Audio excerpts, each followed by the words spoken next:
നീ എന്നെ ആരാധിച്ചാൽ ഇവയെല്ലാം നിന്റേതാകും.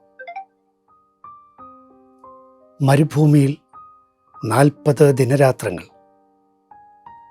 പ്രാർത്ഥനയിൽ പിതാവിൻ്റെ മാറിൽ ചാഞ്ഞ് നിശബ്ദതയിൽ കഴിഞ്ഞ ഈശോയോട് സാത്താൻ പറഞ്ഞ വാക്യമാണ്, നീ എന്നെ ആരാധിച്ചാൽ ഇവയെല്ലാം നിന്റേതാകും.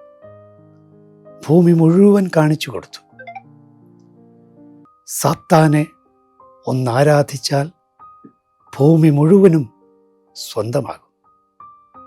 ഈ പ്രലോഭനത്തിൽ എത്രയോ പേർ പെട്ടുപോകുന്നു. എല്ലാം സ്വന്തമാക്കാനുള്ള തത്രപ്പാടിൽ ഏതു സാത്താനെയും ആരാധിക്കാൻ തയ്യാറുള്ള മനുഷ്യർ. ശരീരമാകുന്ന ശരീരത്തിൻ്റെ താല്പര്യങ്ങൾ, ശരീരത്തിൻ്റെ ആസക്തികൾ, അവയ്ക്കൊക്കെ സ്വയം വിട്ടുകൊടുക്കാൻ തയ്യാറാകുന്ന മനുഷ്യർ. ഭൂമി സ്വന്തമാക്കാൻ സാത്താന് ആരാധനയർപ്പിക്കുന്ന മനുഷ്യർ.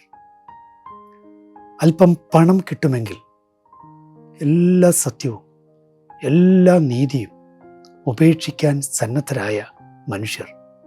സാത്താനെ ആരാധിച്ച് സമ്പന്നരാകാൻ കൊതിക്കുന്നവർ.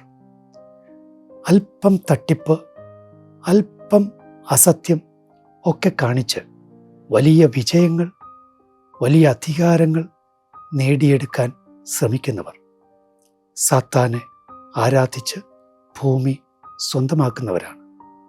കർത്താവായ ഈശോയെ, അങ്ങ് എത്ര സുന്ദരമായാണ്, ലളിതമായാണ് സാത്താൻ്റെ ഈ പ്രലോഭനത്തെ നേരിട്ടത്. ഒരിക്കലും ചിന്ത കൊണ്ടോ വാക്കുകൊണ്ടോ പ്രവൃത്തി കൊണ്ടോ സാത്താനെ ആരാധിക്കാൻ ഞങ്ങൾക്കാർക്കും ഇടയാകാതിരിക്കട്ടെ.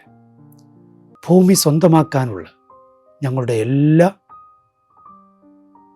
അതിമോഹങ്ങളെയും അങ്ങ് ഈ നോമ്പുകാലത്ത് ഇല്ലാതാക്കണമേ. ആമേൻ.